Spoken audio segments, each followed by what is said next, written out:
Rickshaw वाला part 2। कितने हुए? करीब आधे घंटे के सफ़र के बाद वे गांधीपुरम पहुंच गए।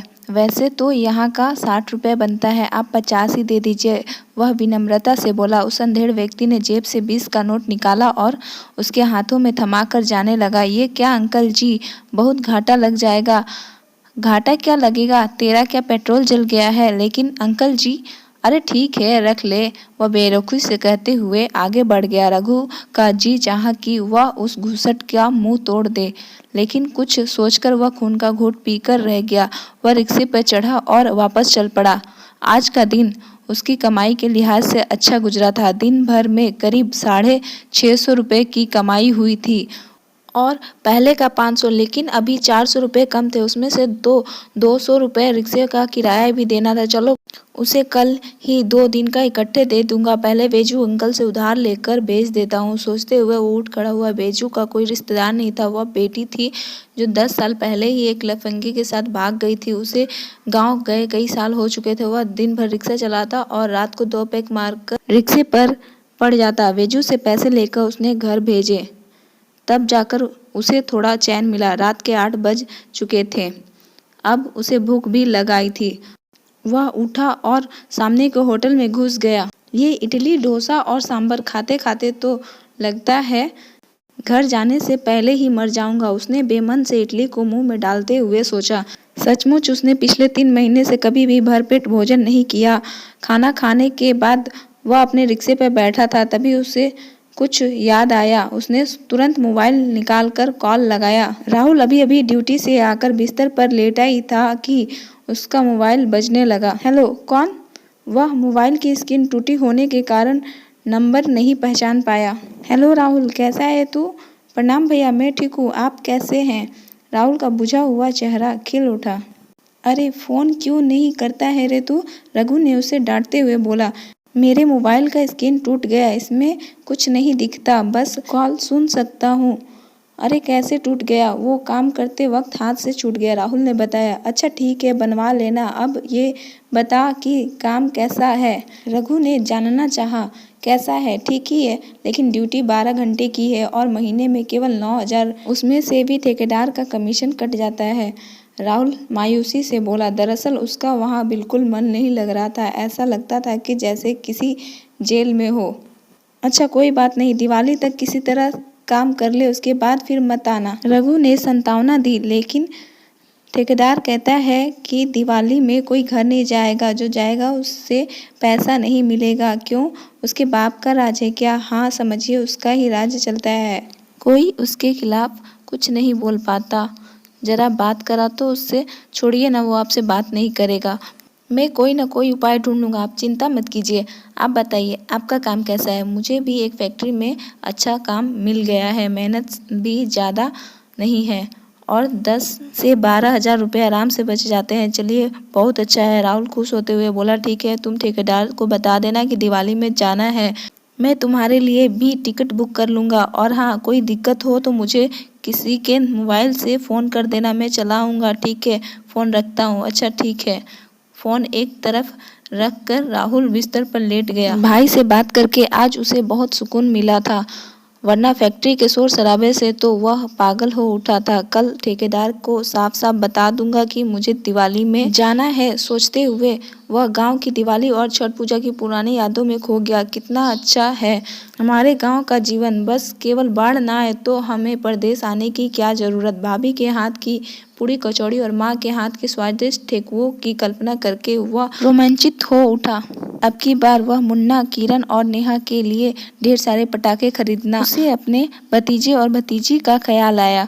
गांव की सुनहरी की करते करते वह जल्द ही नींद की गहराइयों में खो गया। ठेकेदार साहब, मुझे दिवाली में घर जाना है। अगले दिन ठेकेदार के मिलते ही उसने अपने दिल की बात कह दी। क्या करेगा दिवाली में जाकर? दिवाली के 15 दिन बाद चले जाना, ठेकेदार ने लापरवाही से कहा।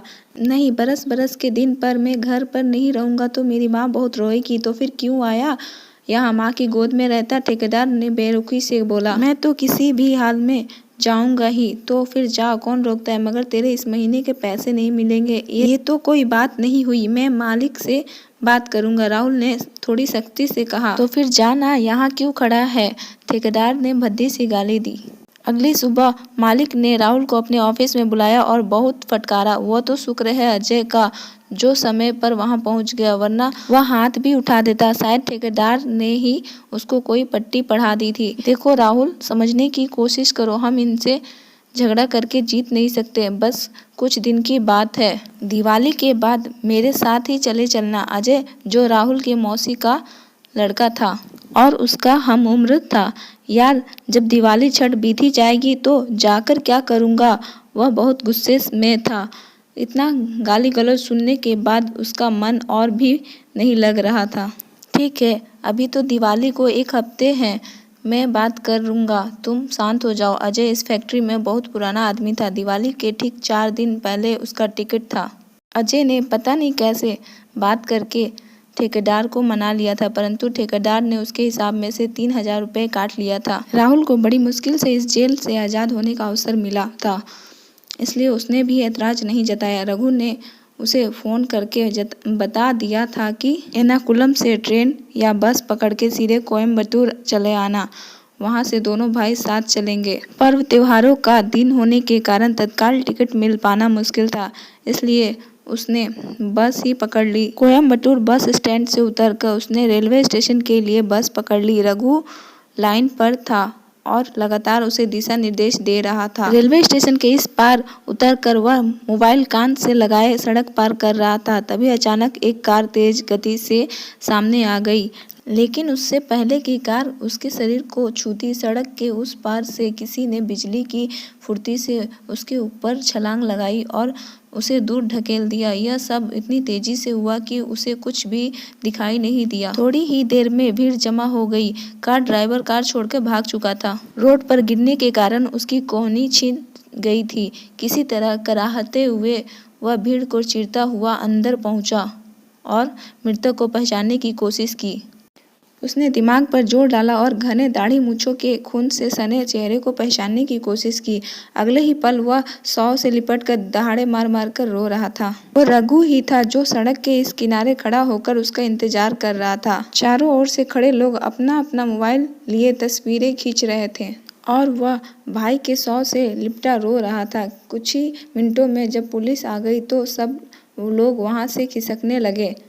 अरे ये तो वही रिक्शा वाला है जो रेलवे प्लेटफॉर्म पर सोता था। इसी पुलिस वाले की आवाज उसकी कानों में पड़ी। यह सुनते ही उसका दिमाग बिल्कुल कोमा में चला गया। फिर कैसे वह शव के साथ घर पहुंचा, कैसे दाह संस्कार हुआ, उसे कुछ भी मालूम नहीं। उसने जब आंखें खोली तो वह खुद को अस्पताल में पाया। करीब 1 हफ्ते बाद वह कोमा से बाहर आया था।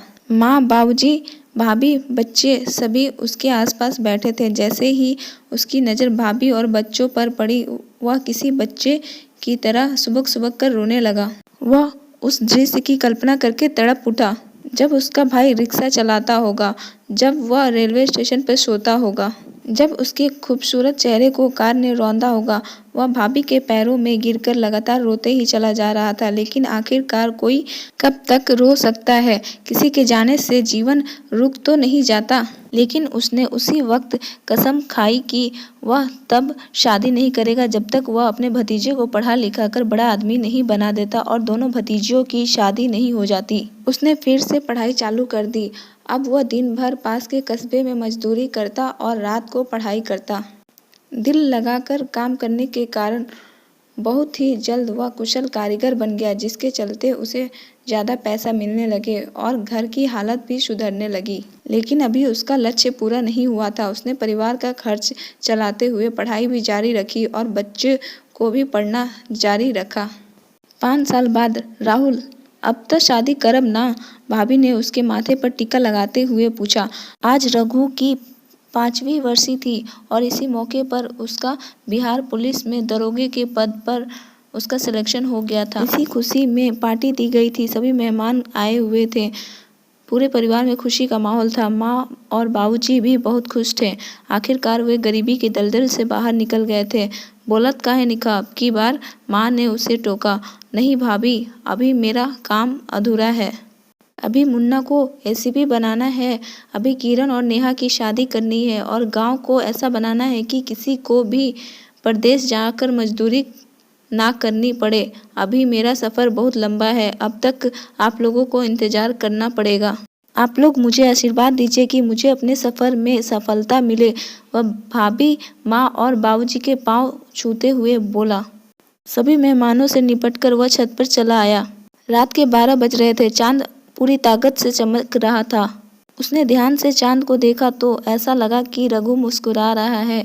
उसकी आंखों से कुछ मोती टूटे और उसके होठों पर आकर रुक गए।